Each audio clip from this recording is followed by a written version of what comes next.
Radhe Krishna, Krishnam Vande Jagadgurum. Welcome to all the divine souls on yet another episode of Krishnam Vande Jagadgurum on the global festival of divinity and humanity, celebrating the universal teachings of Lord Shri Krishna. Today happens to be a great occasion of the Vamana Dvadashi, which is part of the Onam festival, very popular in the state which is called as God's own country, Kerala. And not just in Kerala, Vamana and Mahabali are celebrated all around Bharatavarsha. Even in Karnataka, we have the famous festival of Bali Padhyami associated with Deepavali. We celebrate in memory of Bali. Also, even the Raksha Bandhan is a festival associated with Lakshmi Devi tying the Raksha to Mahabali.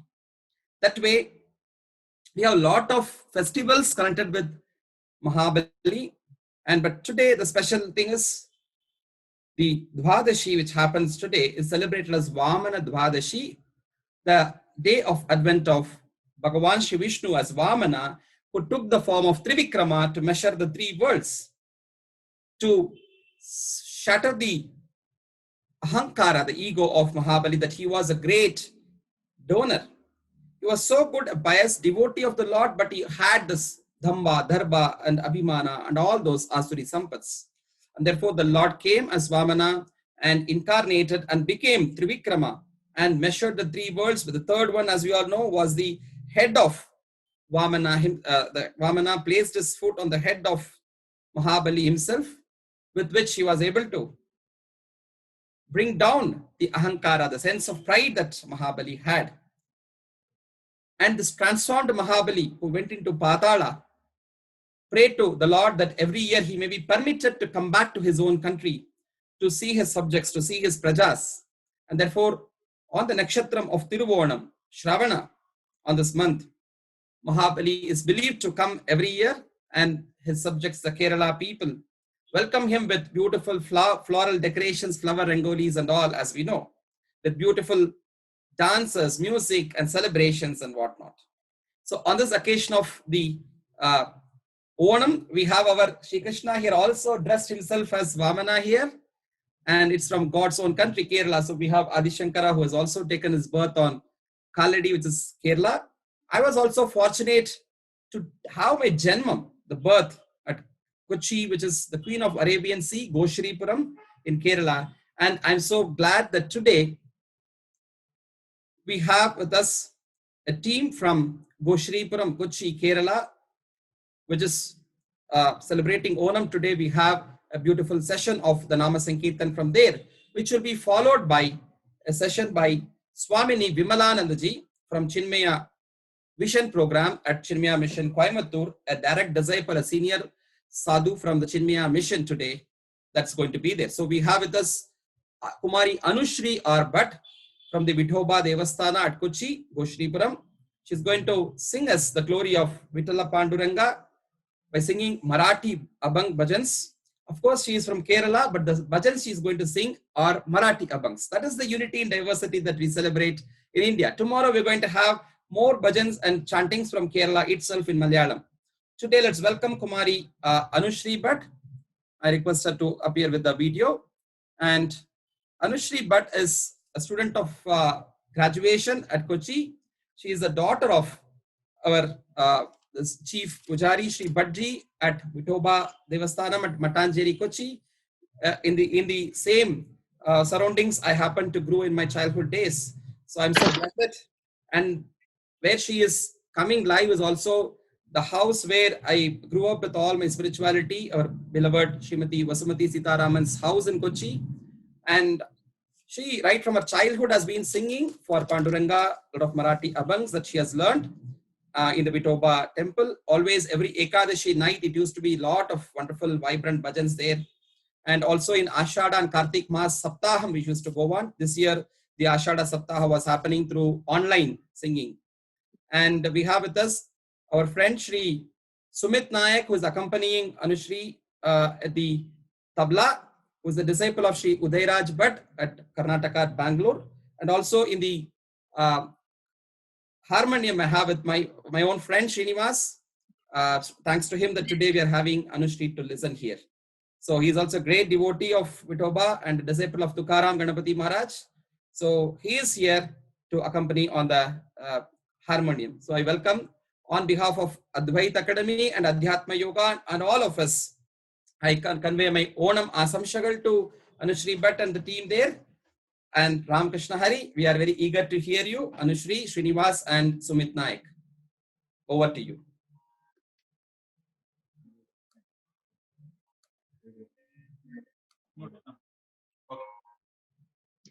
Hari Om. Pranams to Lotus feet of Swamini Vimalanandaji from the bottom of my heart. I am glad to have gave such a performance before Swami Amma. My special gratitude to our Yogi Subbabaya for giving me this opportunity.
चला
Ram Krishna Hari. Ram Krishna Hari, thank you again, Subbu Bhaiya, Thank for you. giving us a chance to. You are a great venture, Krishnam Vande Jagat Guru. And we are very happy that Swamini Amma joined with us.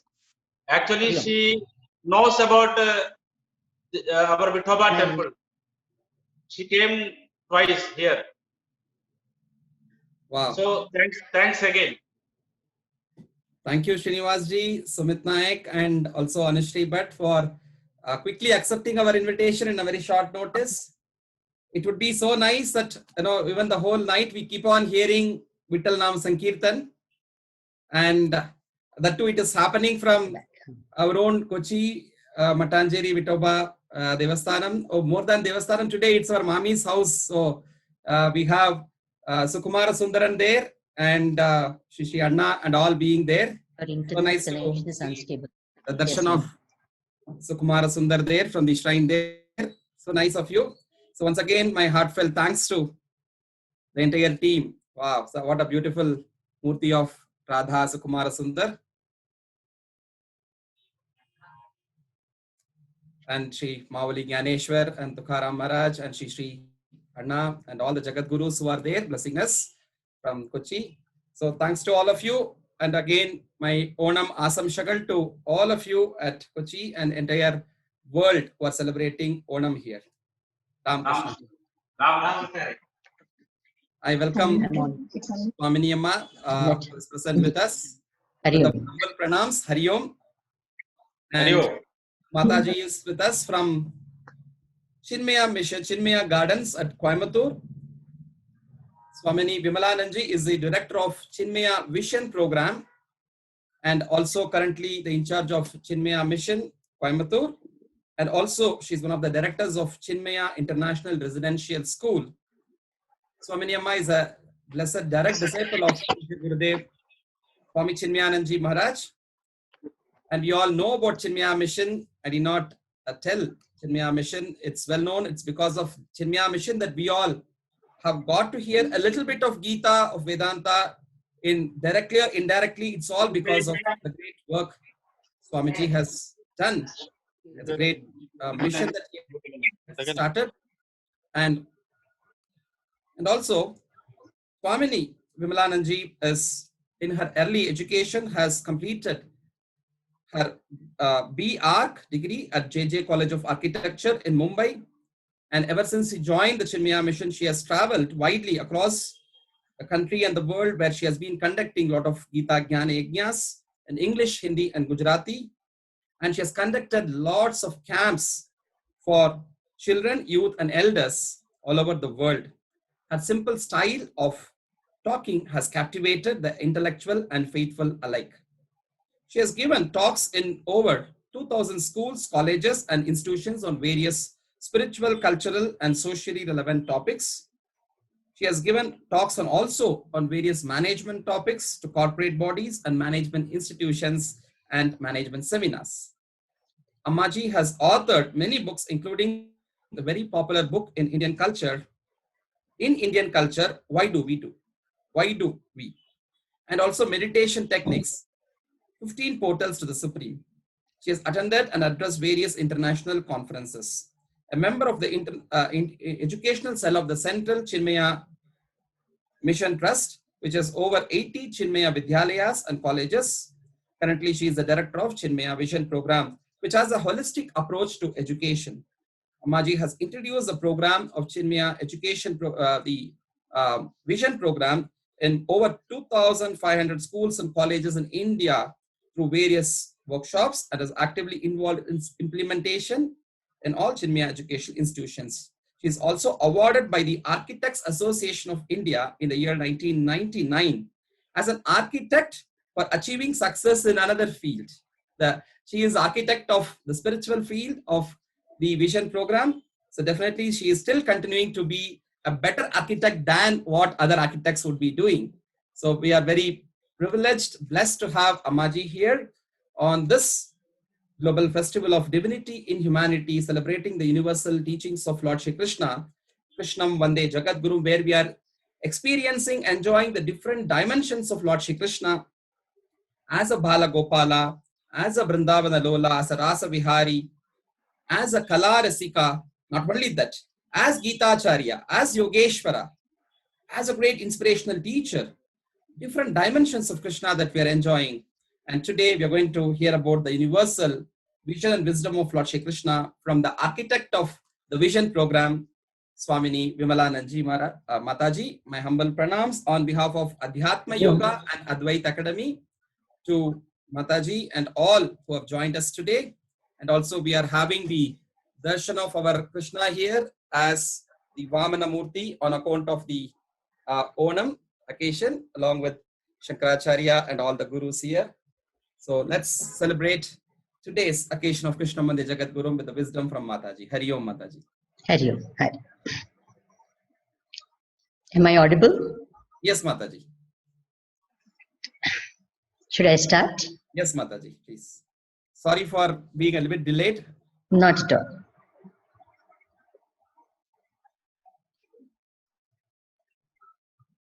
Om Shri Mahaganapataye Namaha. Om Shri Mahasaraswatyai Namaha.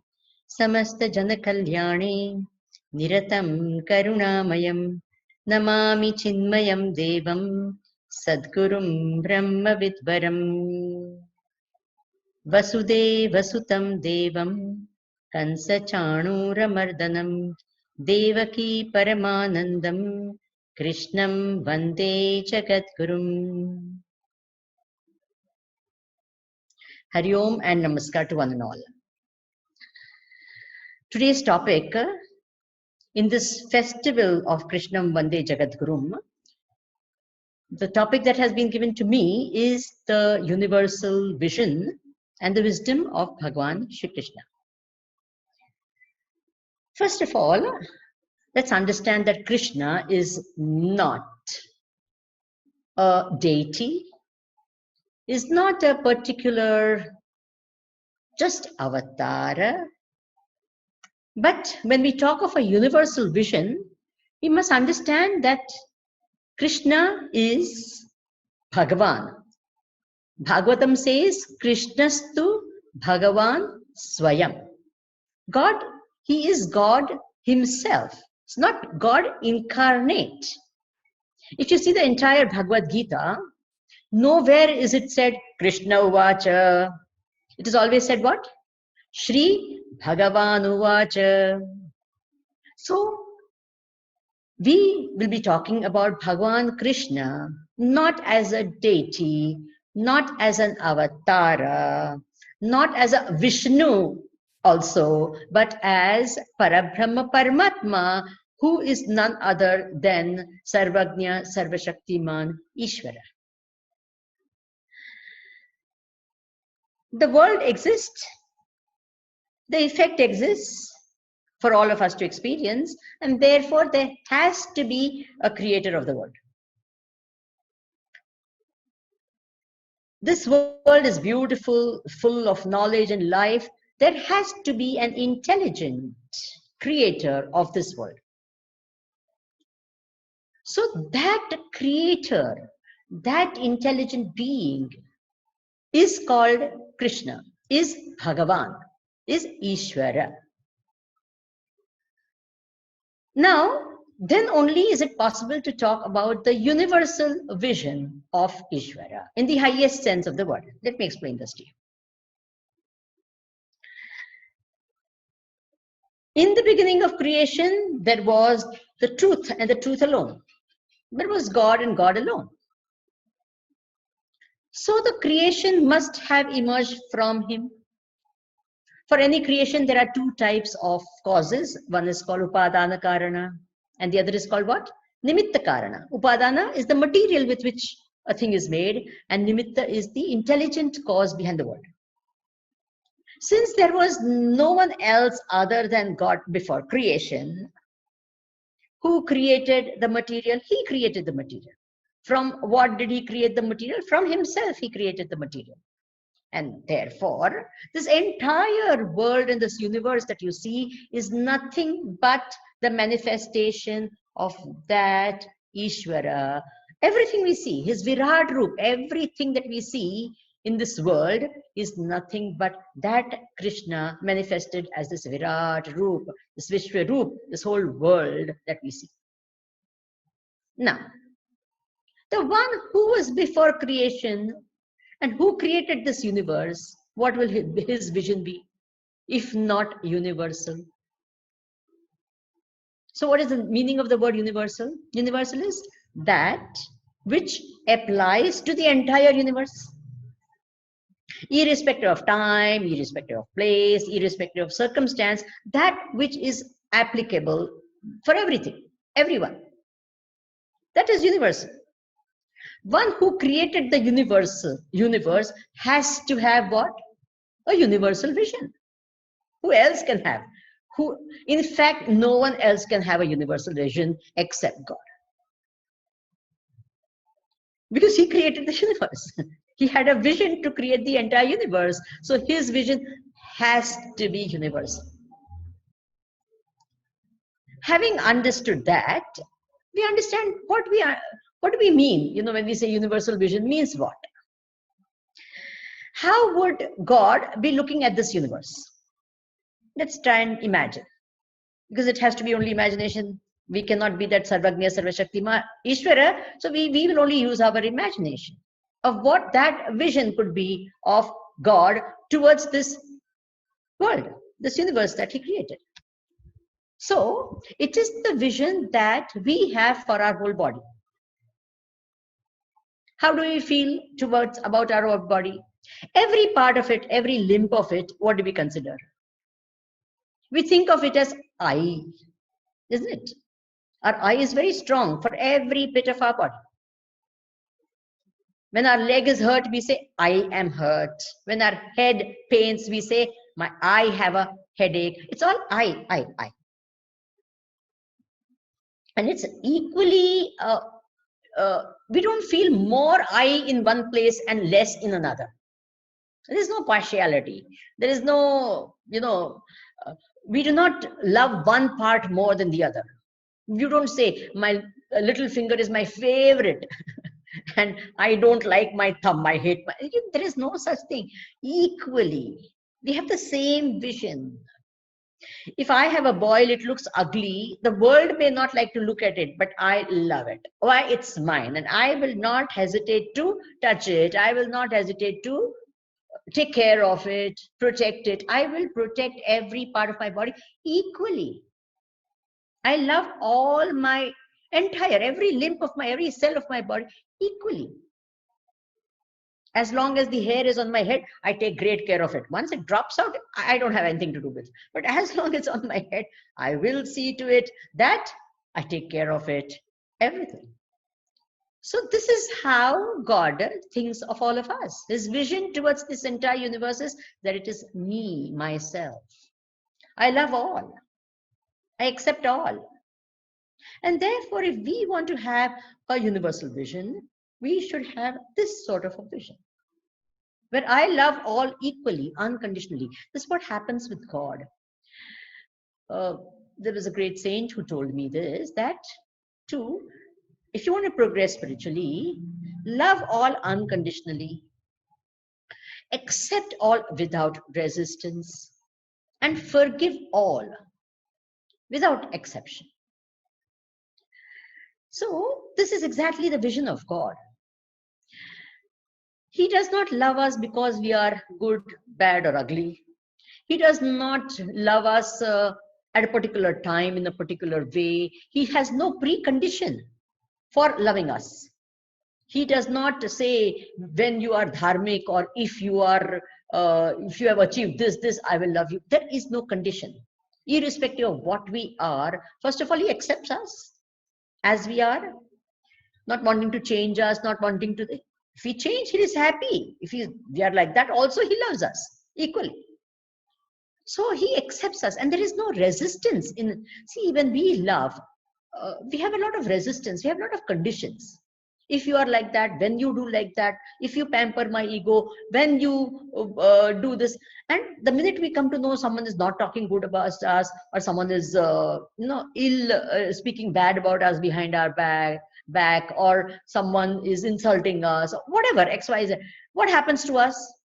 However much we try, our love gets affected. Our interaction with them is different. Everything happens. Whereas Bhagwan has no such thing. Respect. Why? Because it's me. See, look at that body. If I, by mistake, put my finger in my eye, what is my feeling towards my finger? I'm not going to cut it out. I'm going to love it as much as I loved it before. In fact, the same hand will go and wipe the tears of my eyes, isn't it? Not only that, there is never a chance where the eye says, I'm never going to look at my hand, because the eye and the hand is guided by that same eye. So even if the eye says, I'm not going to look, there is no question. The eye will say, please look at this hand with all the love that you can. So therefore, this universal acceptance, this universal forgiveness, this universal love is the vision of God. He can't help but love. He cannot help. In fact, I don't think the word forgiveness exists. This is our word. It's a human word, forgiveness. I don't think it's in God's vocabulary. Because if you think there is an aparadha, then there is a kshamapan. When there is no aparadha as such, because everything is him. When one wave clashes against the other wave, the ocean is not going to say, oh, there's a bad wave who clashed against a good wave and all that. So therefore, as far as the Ishwar is concerned, I don't think his vocabulary has a word like forgive. When he takes an avatar as Krishna or Ram or anything, then there is a question, where he will talk of all this language, human language. Why? Because he's taken the human avatar. That is the only reason he talks that language. Not because he's Ishwara, because he's taken a human form. He may talk that. But as far as Ishwara is concerned, I don't even think the word love exists, because it's me. I say I love myself. That's ridiculous. I am myself. How can I not love? It's the love again is the language of a human being. From my standpoint, I call it love, etc., etc. Acceptance, love, forgiveness. All these are human terms from human standpoints. As far as Bhagwan is concerned, it's all me and me alone. That is called universal vision. Now, everything created by God is of universal value, is of universal meaning. What do I mean by that? In the Bhagavad, I'm taking an example which is a little controversial, but I'll still take it. The wrongly talked about caste system. In the Bhagavad Gita, it is said, Chatur Varnyam Maya Srishtam Guna Karma Vibhagashaha Tasya Kartam Ahamapi. I am the creator. I created the Varna Vyavastha. Now, anything created by God is universal, meaning it applies to all at all times in all circumstances. The Varnas are what? 4 in number. 1, the thinking class of people, which is called Brahmana. The other, the rulers and the defenders, which are called Kshatriyas. Third, the resource creators, which are called Vaishyas. And the service providers, which are called Shudras. So let's take out the name Brahmana, Kshatriya, because so much of wrong connotations come into these words. So let's talk of it as the thinkers, the rulers and defenders, the resource creators, and the fourth one, what? The service providers. So when we have these four, and is it not universal? Wherever there are human beings, there are these four categories. Whether it is Russia or it is Australia, whether it is in China or it is in America, it doesn't matter. Wherever there are human beings, there will be these four categories of people. It is so universal. Then only a system works. A whole, let us say a nation or a country or a family. If a family doesn't have these four, if all of them are only, like there's no service provider, maybe in this pandemic it may be happening, people don't, the so-called maid servants and all that, they don't come. Then what happens if someone in the family doesn't do that job, and everyone is only, okay, let's pray and let's this, then the whole house will be a holy mess. Very holy, but a mess. So therefore, you have to have all these four are needed for a system to work. It's universal. That's why I'm saying, let's take out the name Brahmana, because so many connotations are there with these words. So let's not talk of those words, which have got all the wrong connotations now. If you see how universal this particular, because it's created by God, so it's universal, not for any other reason. Now, for example, the same Varna system you see beautifully in our own body, because Yatha Pinde Tatha Brahmande. You see it in our own body. The head is the Brahmana. It has all the Jnanendriyas, all the Karmendriyas, all the, all the knowledge, the thinking and everything happens in where? In the head. Then, Bahura Janyakritaha. Our arms are the Kshatriyas. They rule, they work hard, they defend the body. That's their job. So that's the Kshatriya. Then you have the Vaishyas, the Uru Tadasya Yadvaishaha. You have the stomach. So when a person becomes, fat and collects this, the first thing that grows is the stomach. It becomes big, nice, and so we also say, settle ho gaya, right? Stomach has come out nice and proper, big, So the Vaishya is the one who gets all the wealth, creates the resources, provides. They are the ones. And then the Shudra is the leg. It labors, takes us here and there, everywhere. So at the end of the day, when you've really worked hard, what gets tired? Your legs. Because it's taken you here, there, everywhere. It's carried you. It's a service provider. So it's there, it's so universal, it's there even in our body. Why in the body, on this, it's inside the body even as our cells of the body. We have the thinking cells, the Brahmana cells. All of us have. Very precious. Once they die, you don't replace them. Then you have the Kshatriya cells. In this time of Corona, we all understand the importance. Those who have strong immunity, those cells that can fight whatever this, are surviving. And those who don't have are succumbing to this disease, to this virus. So the Kshatriyas have to be there inside our body, fight the infections. They are there. And then what do you have? The Vaishyas, the fatty cells. What happens when people diet? It's not that these fat cells die. No way. They become thin. The fatty cells just shrink, that's all. So the minute you eat a little more, what happens? Those cells immediately take the food first. And then you see no time, you say, my God, I dieted for 1 month, lost so much. And in 2, 5 days, 6 days, I put on so much weight. Why? Because these fatty cells immediately take over. That's the way. In any time, if you see even now, there will be businesses which are still flourishing. Why? That's the job of a business. Resource people do flourish because they create resources. So inside the body also the same thing happens. And then, in this body, what a system of service provider.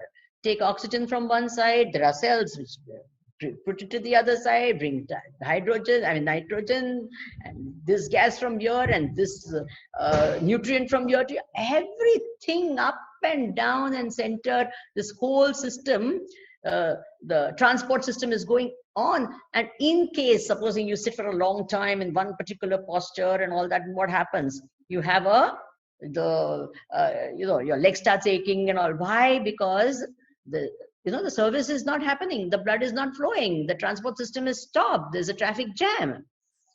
So all these 4 cells are there even within the body. What does that mean?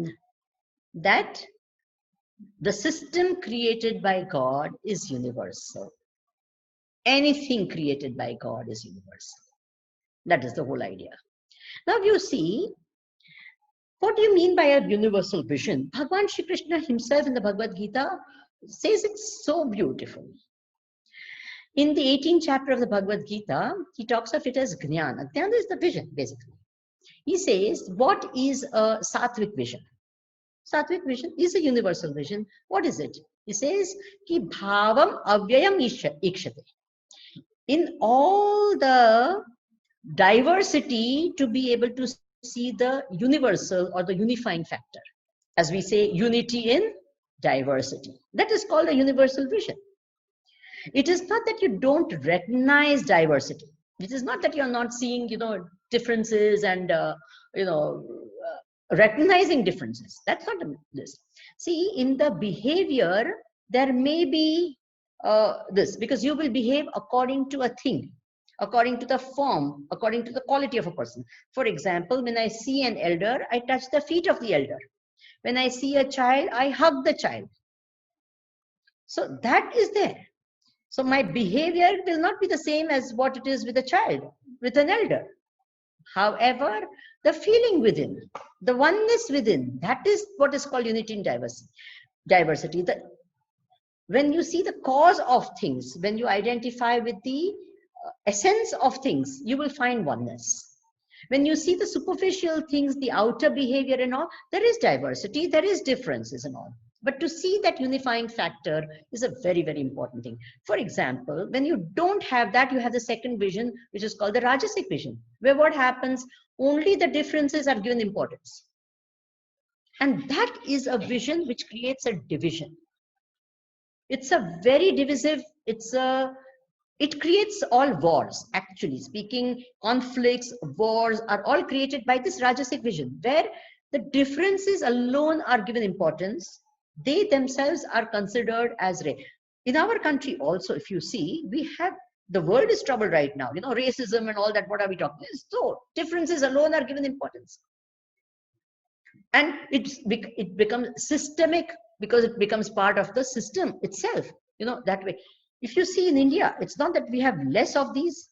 We have so many, there is a north-south divide sometimes. North Indians have a certain idea. They say also. I was once in Roorkee and I was going to Gujarat. They say, oh, this is all South India. So anything beyond Delhi was called, oh, South India, South India. Like as though it was something this. North Indians feel equally about, there's such a divide. Between states, there is divide. In languages, we've made, see, we have this beautiful diversity, not for making it into a reality and into the main thing. There is such a beautiful culture connecting all of us. There is such a, we have our scriptures, we have this great spiritual knowledge that connects us. We have 100 different things. In fact, we have a lifestyle. We had a lifestyle and we have a lifestyle all over India. Maybe 50 years back or 100 years back, we all had a 2-meal day. We used to eat about 10 o'clock was lunch, and then about 6 o'clock or so was dinner, 2 meals. The breakfast now was introduced, and it's a typical thing which is common. So even in spite of the differences of the language, etc., we had this common thing. So as long as these common things are emphasized, are given importance, then that is called a sattvic vision. That's called a universal vision. And this commonality, you can find it with anyone, anywhere in the world, because we all belong to one universe. That itself unifies us, that the word is universe, not multiverse.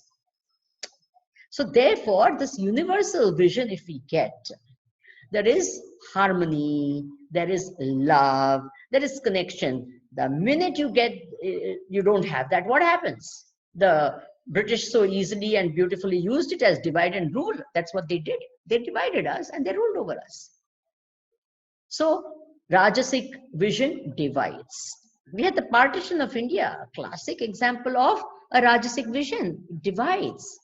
It's not a universal vision, it divides. And the Tamasic vision is the worst of the lot. What happens in the Tamasic vision? Where one thing is given too much of importance. One is called everything. You know, a part, it becomes a whole. A part is a part.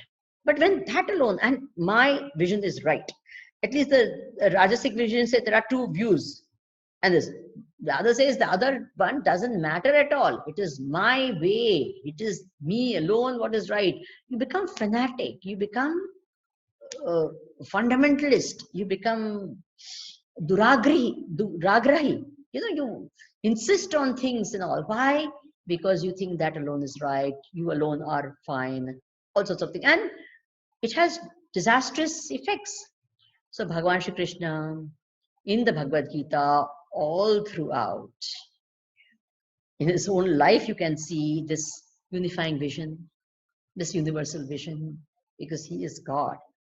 His vision is always universal, and anything created by him is also universal. Take the universal laws of nature. They apply everywhere, at all times, under all circumstances. The law of gravity. It doesn't work differently in America or in India.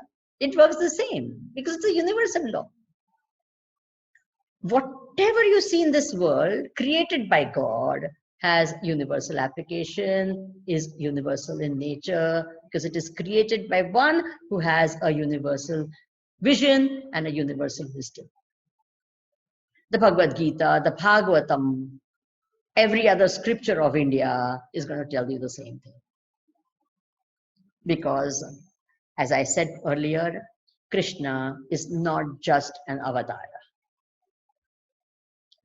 As an avatar, of course, he is there. As an avatar, wonderful. But Krishna's tu Bhagavan Swayam. He is Sakshat Parabrahma Paramatma. I'm not even talking from the vision of Brahma. From the Brahma standpoint, of course, Ekameva Advitiya Brahma Naiva Nanasti Kinchana. There's only one truth and nothing but the truth. And everything else is only in the vision of this truth. You know, it is the whole universe appears in the as though in the vision of the truth. So there's nothing else except that truth, and this is the universal vision of God. Thank you, and Hari Om. I'm open to any questions if you have any. Hari Om. Namaskar.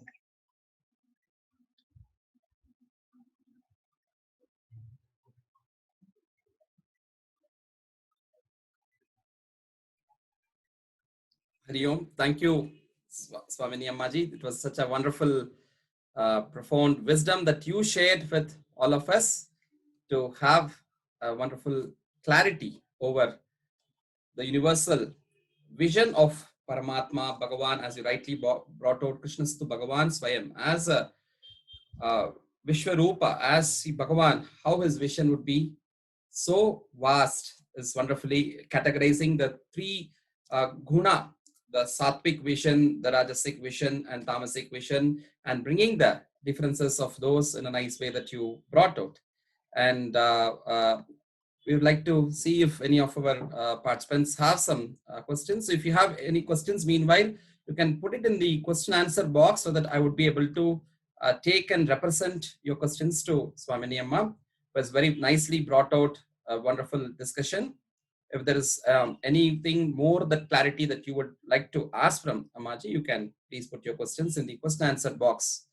So in the meanwhile, I would like to ask Ammaji that you brought two different dimensions of Krishna. One as the Bhagavan, as Ishvara, as Paramatma, and also Krishna as an avatara. So how do we see both of these dimensions as the Paramatma as well as avatara? Do they go together, or sometimes when you see some of the leelas or something in avatara, does it contradict with this universal vision of a Paramatma? Not at all. See, the very fact that anything created by God is universal, the avatar is a manifestation of that Parabrahma Paramatma. So if avatar is a manifestation of Paramatma, there cannot be anything but the universal vision in Krishna as an avatara. His entire life, if you see, his vision was of oneness. Whether he was interacting with the Gopa Gopalas of Vrindavan, whether he was in Mathura or in Dwaraka, if you see his vision of oneness, never left him. He was equal in everyone. That is why he says, Name dveshyosti na priya. You know, it was very interesting. Recently, someone asked me a question that is social injustice discussed in Bhagavad Gita? Very interesting question. Because nowadays, no, with all the racial discrimination and all that being talked about, so this person wanted to know that is social, this justice and injustice, this topic, is it taken in the Bhagavad Gita or not? And I was thinking about it, and it is so much there in the Bhagavad Gita. Bhagavan Shri Krishna so clearly says, what? Samoham sarva bhuteshu. Name dveshyosti na priyaha. I am equal to everyone. I don't hate anyone. I have no favorites. I have no person whom I consider superior, inferior, because of all their, you know, because of their, what do you call it, profession, because of their action, because of the place they are born in. I have no such favorites. I have no prejudice against anyone. I have no favorites because of something someone is. No, I am equal to everyone. And that is exactly what he said, you know. He says, if I am equal to everyone, we know the story of Prahlada, where his guru, you know, that Kritya came to kill Prahlada, and he said, if I have no dvesh against my guru, or I don't have any against whatever anyone has done wrong that anyone has done to me, may this Kritya, you know, disappear. And what happened? You know, he wasn't killed. So each place, I'm talking about the Bhakta also, and Bhagwan also had the same type of vision. Even when Parikshit was inside this womb, and says, if I have never had any partiality towards anyone, may he be saved. And Parikshit was saved. So he's never had this thing of, Krishna never had this thing of superiority or inferiority or towards anyone. One will say, no, he had his enemies. No. He never had any enemy. But we say, no, you know, the Kamsa Ari, that is his name. What is Ari? Even Kamsa got moksha only. In fact, he was better off. So many bhaktas did not get moksha. This guy got moksha.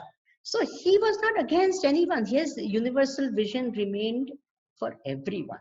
Whatever your action, whatever way you worship him, he always accepts you.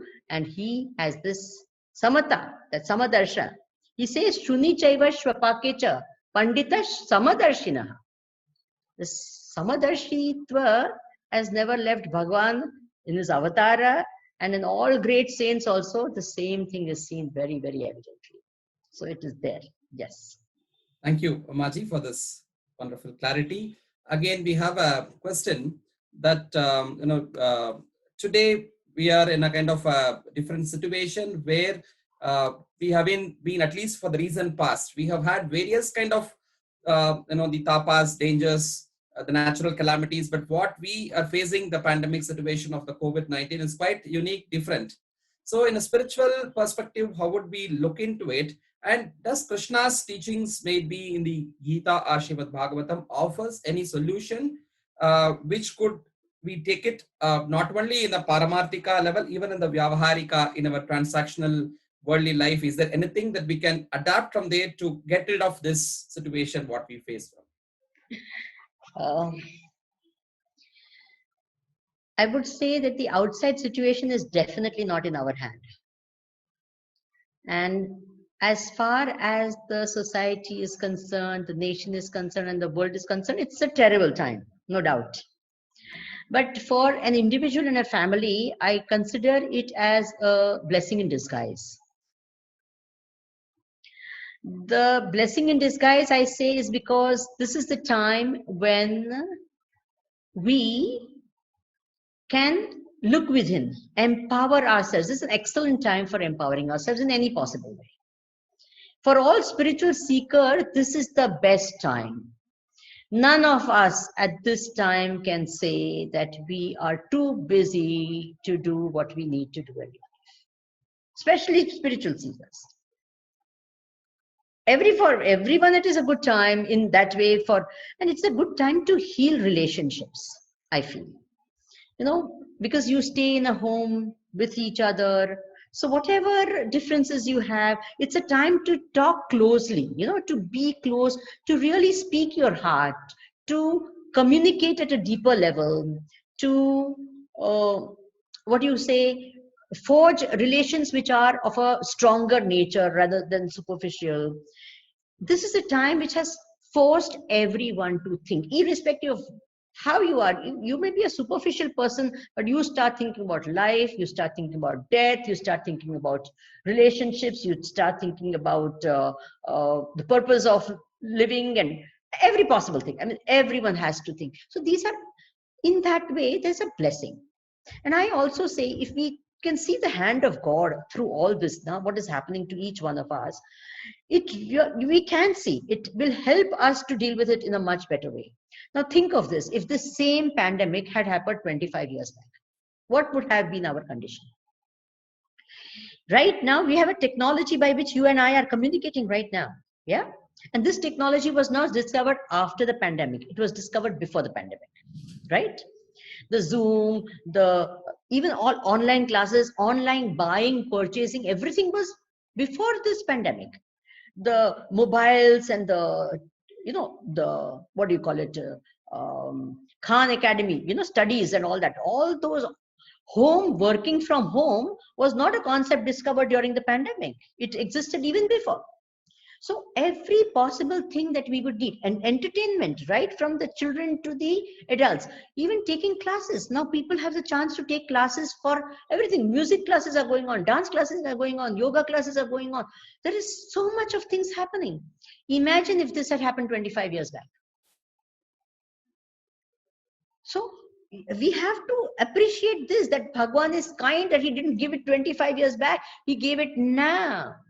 I mean, there's so many things to be thankful about, even in these times, which is quite, the number of deaths and the number of this is bad. It's not, but there is still so much. And if we don't use this time, if we don't do this, what we should be doing, Bhagwan says, what can I do better for you? He saw that no one was thinking. Everyone was and saying, I'm very busy, very busy, very busy. Everyone was, that all those, actually no one was busy, but we made ourselves so preoccupied with so many hundreds of things. He said, okay, fine, now enough. Everyone shut down. There's no question. And now you had to. So I feel that the way to deal with it is take all the precautions that are required and go within. Introspect. Do your sadhanas. Study. Learn and see what an advantage we have now, where the whole field is open. You can listen to morning, you can listen to Vedanta, afternoon you can listen to Bhagavatam, evening you can do yoga, and everywhere you will get guides, spiritual guides. You choose at the click of a button. You communicate with anyone and everyone. And I mean, you can be with yourself, shut down completely, just switch off your phones and all that. No one is going to trouble you. There's no knock on the door. There's no this. You can be with yourself and you can be with the world. Whatever you want to do, is all this choices there. So there's a lot of blessing in this, which I think if you can see that blessing, we'll be fine. Very nice, Samaji. We have also one more question from Shri Sudhir Kumar Jain, a participant in this webinar. Thus, is Bhagavan free from the effects of the karma, the actions, or the rule applies to him also? Oh, no. Bhagavan is above everything. He is, see, as an avatar, it looks as though he suffers in like when Sita ji went away, Bhagwan Rama was, distraught and all that. But this is like taking a role in a play. This actually is the same even for us. Actually, we also are all taking roles. This jiva, I always say that in this big, huge, timeless sequence of this world, this pandemic, if you see it from the universal standpoint, is a small little hiccup on this earth that happened. In the history of this earth also, there have been so many pandemics. There have been so many such things happening. So this time for us, because we are in the middle of it, it looks like too much. When we are out of it, maybe 50 years later and all, when we look at this, it's going to be like, okay, this one thing happened, you know, in the world. It's like how people look at the World War II. You know, okay, it happened and it was bad. So when you're going through it, it's going to be a bad thing. You know, it feels like that. But if you see the history of time, I mean, it's just a small hiccup. It's like a little thing that has happened, you know. So if we can, this Jiva also has taken so many births. And in that, this one birth, this thing is happening, you know. So if I see the history of this Jiva, it's not, I don't know what all this Jiva must have gone through in so many lifetimes. If I had a memory of all the ups and downs that I would have gone through, this is just, if you, and in this, what do? I have taken roles. So I play these roles well. That is all I have to do.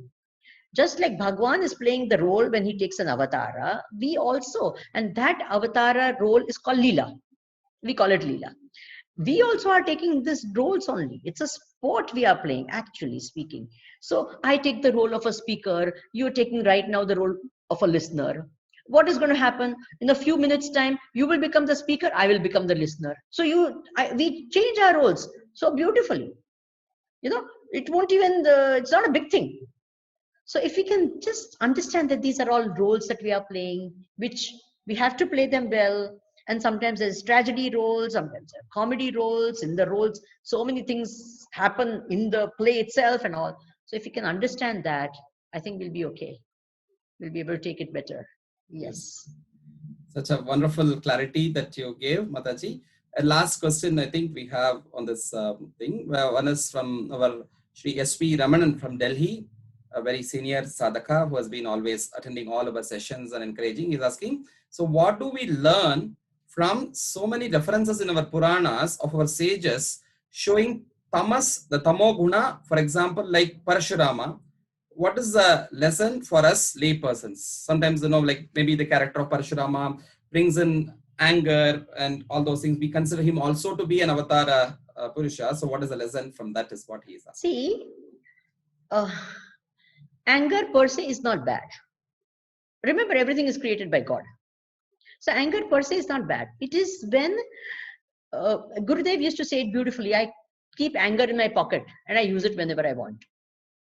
So, you know, if I can use anger, which Parashurama did very effectively, which is good, nothing wrong with that. We all do that, you know, with our children also. Without getting angry, we show anger. Please be careful. If you do it again, it's not going to be, we do that. We're not getting angry, but we're showing anger. So that way, Parashurama is, after all, an avatar. Remember, he's also playing Leela only. Happily, he did it.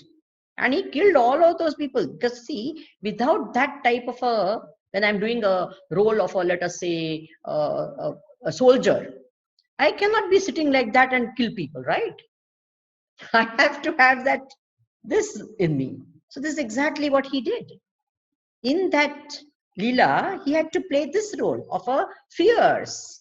And I'm going to kill, and I'm going to see that this entire world is free of Kshatriyas. So he took his parashu and went about doing it. So he had to play that particular role in that way. So that Ugra Rupa he had to show. But it was his Leela. It was his role that he was playing. And he played it beautifully.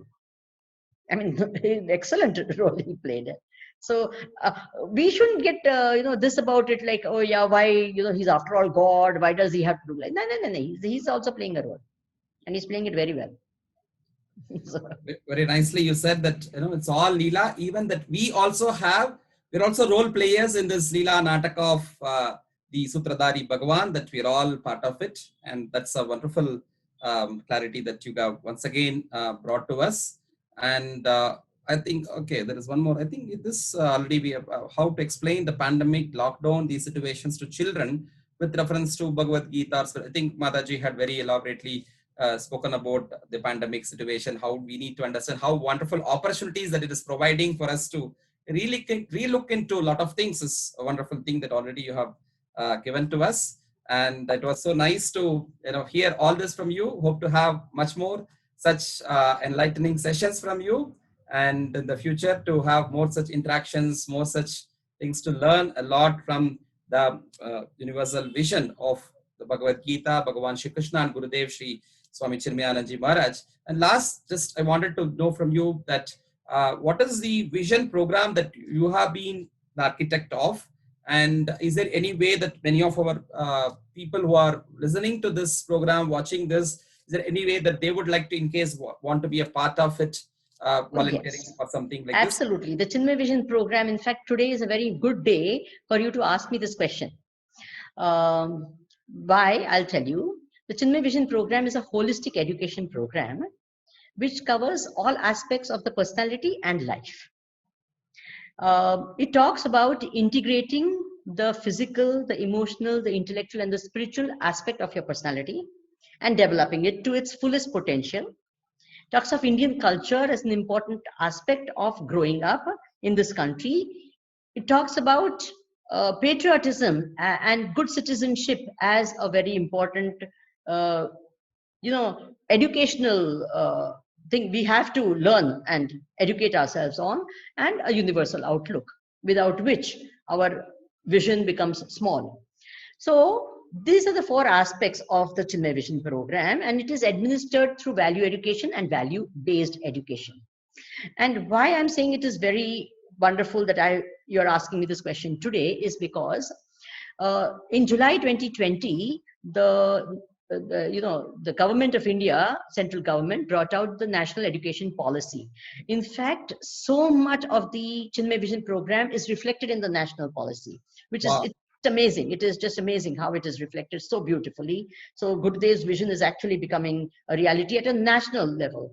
And today we inaugurated a value education series called Life and Aradhana, and it's been published by the Oxford, I think, Press, and it is giving a very nice, from the standard 1 to standard 8, we've produced these value education books, which are beautiful tools where children can learn these values, and all these aspects are being covered. Physical, emotional, as I spoke about, every aspect is being covered through activities and stories and all that. Today itself, it was launched. So it's a very good thing that you've asked me this question. And, Chinmay Mission does wonderful work about implementing this Chinmay Vision program, not only in its own Chinmay Vidyalayas, but in other schools also. So I'm sure all the children sitting at home, all the others listening, can definitely benefit from this program through these value education books and so much more. Thank you very much. That's so nice. Adi. I think anybody who would want to be in touch with the Chinmaya Vision program and also follow Ammaji's teachings, you can look into the website and get to know more details by contacting her through the email and other contact details which should be there in the website. And yes, the Chinmay Mission website will have everything. So you can definitely go there and you will get so many. We've got books, we've got resource material for the Chinmay Vision program. One is called Manifesting Divinity, the Vision of Education of Swami Chinmayananda. So there's a beautiful book. Everything is available. Excellent. So such a nice satsang that we had today. Once again, on behalf of Adhyatma Yoga and Advaita Academy and all the aspirants who are listening to this, I offer my humble pranams to Pujya Swamini Vimalananji, who has joined us from Chinmaya Gardens at Coimbatore. And technology, as rightly she said, had permitted us to bring short the distances. That I'm hosting it from Bangalore. We have Nitinji, a curator from Mysore, and Swamini Amma from Coimbatore, and from all over the world, people who are listening to this. So that's kind of a blessing in disguise that we have got today, that bringing the distances short. And we hope to have more such satsangs in the series of Krishnam Vande Jagadguru. Before we conclude for today, I would like to announce the tomorrow's program also.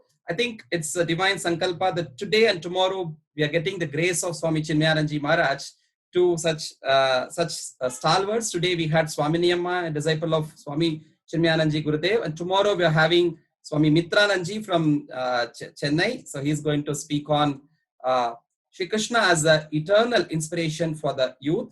I request my friend Achala to share. Yes, so Shri Krishna as an eternal inspiration to the youth. As we all know, Swami Mitranandji, a disciple of Puja Gurudev. Chinmayanandji is leading a lot of youth programs again, like Swami Amma does the Vision program. So he is part of the Chinmaya Yuva Kendra and leads youngsters a lot. So he's going to give us energy boost for youngsters. So I recommend all the aspirant sadhakas, shrotas who are listening to this to get more of the younger people also to hear, maybe the children or college students also to hear Swamiji's talk tomorrow, that Swami Mitranandji will be speaking on Shri Krishna, an internal inspiration to the youth. This will be presented by, as today we had Anushri Bhatt's Marathi Abang. Tomorrow we will be having a child prodigy, Shri Varun, who will be presenting on Narayaniyam chanting, almost the entire Narayaniyam, and even he has memorized the Gita shlokas also, memorized the entire Gita shlokas also. So he's going to be present to us chantings from Narayaniyam on Krishna's Leelas, all the Dashakams he would be narrating by heart. He's a disciple of Srimati Vishaka Hari, a very popular Harikatha, and also Srimati Meena Vaikuntham, who has taught him the shlokas of Narayaniyam and the Gita. So this is what tomorrow we are going to have, starting with Varun, Shri Krishna's chanting of Narayaniyam, followed by Swami Mitranandji's talk on Shri Krishna as the universal, Krishna as the eternal inspiration for the youth. With which today we conclude with the Utsava Geetam, the Krishnam Vande Jagadgurum, and Aarti to Lord Shri Krishna. Today you can have the darshan of Krishna as Vamana here.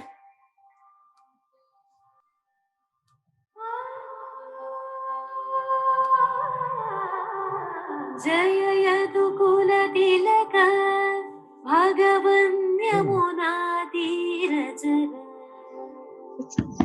Devaki Stuta Vasudeva Sutta Madhava Madhuramana Swamin Namavadeva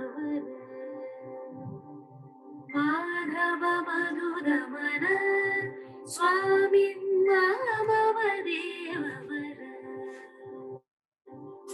Nandanandakara Gopi Jana Hridayayatara Shadadasura Mukha Surari Kusudana Naga Bhogaradana Bahudhara Priyakarana Naga Bhogaradana Bahudhara Priyakarana Krishna Vande Jagadguru Krishna Vande Jagadguru Krishna Vande Jagadguru Krishna Vande Jagadguru Haladhara Vara Sahaja Daruna Murali Dharana Nata Mallavivardhana Madhula Madhana Mathura Nagarapade Maya Moham Mama Shamaya Mathura Nagarapade Maya Moham Mama Shamaya Rukminyapaharanam Samare Jambavati Varanam Manivara Samudita Bhama Varanam Virachita Bandhamaham Vande Mohana Rubadharam Virachita Bandhamaham Vande Mohana Rubadharam Krishna Vande Jagadguru Krishna Vande Jagadguru Krishna Vande Jagadguru Krishna Vande Jagadguru Krishna Vasanena Partham Gita Vachanena Paripalitavan yogi varenyu dharma glani hara shashwata gopta manujana dharma glani hara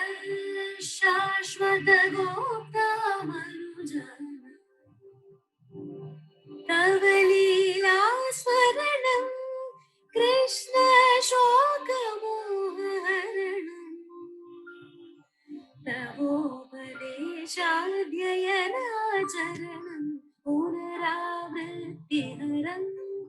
लोके परमानन्दघनं पुनरावृत्तिहरं लोके परमानन्दघनं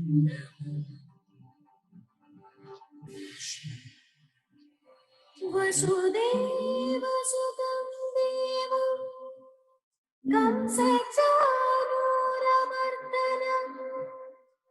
Devaki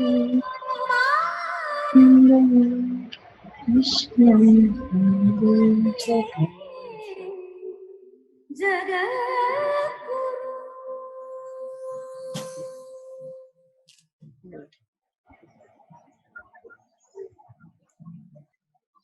Thank you, Maji, for your presence and blessings. That was beautiful. That was beautifully sung. Very beautiful. That's specially made for this occasion of this Jagat Krishna Mandya Jagat Gurum, this festival what we are having. So thank you. Must compliment her for her beautiful rendering. Yes. It's lovely. Is a great devotee, Deepika Vardrajan from Chennai, who had sung this for us. And the song is composed by Dr. Jayaraman, the Director of Research at Krishnamacharya Yoga Mandiram at Chennai. Oh, beautiful. The song is beautiful, very well rendered, very well composed. Lovely. Very good. Wonderful. Thank you very much for inviting me. Thank you, Hari. And once again, maybe you will have the darshan of Krishna here today as the Vamana in the style of Kerala, using the Kamandalu and the Ambarla with him, and along with him, the great masters Adi Shankara and Pujya Gurudev Chinmayananji Maharaj and Swami Dayanand Saraswati, all blessing us from Adhyatma Yogashala. Jai Shri Krishna. See you all tomorrow again with a nice talk by Swami Mitrananji and the Narayaniam chanting by Varun Shri Krishna. Hari Om. Vasudeva